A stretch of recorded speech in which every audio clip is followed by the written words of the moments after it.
Life is happening around you and you're observing, but it really isn't after you. It's not testing you. It's not challenging you. It's just being around you for you to observe. It's just this magnificent palette for you to play in. So life is happening around you and you are participating in it through your observation, through your memory, through your awareness, through your conversation. You're participating in it. And as you are doing that, you are coming to lots of conclusions, many and every day, of what you want. Because life helps you to know what you don't want. You know what you don't want, you know what you do want, you know what you don't want, you know what you do want.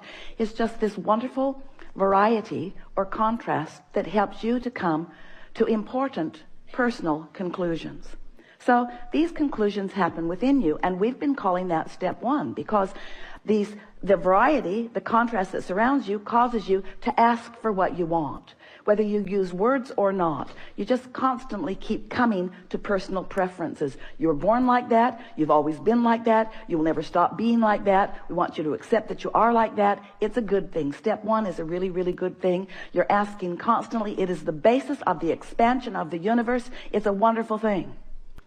So you're asking, step one. Step two, not your work. That's where law of attraction and the source within you answers what you're asking for. When you emit a signal, the signal is answered. So ask, answer, ask, answer, ask, answer. But your discomfort is that there often appears to you to be quite a time gap between your asking and the universe answering. But there is not a time gap between the answer. There's just a time gap between you getting up to speed with the answer. You say, hey, Abraham, that can't be right because I want it. I'm paying attention. If it were there, I would know it. And we say, it comes in a vibrational form first. And you say, oh, so that's the catch. You're giving me something vibrational that I can't see or hear or smell or taste or touch. So you can say all day that when I ask, it is given. Write a book about it if you want, Abraham.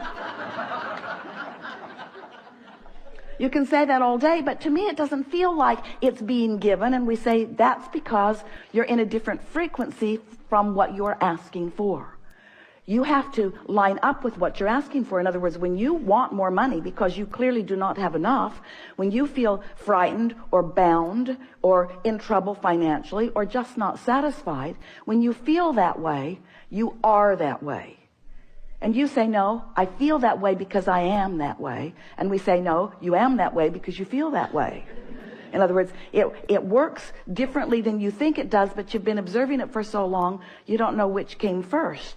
But what comes first always is your vibrational countenance.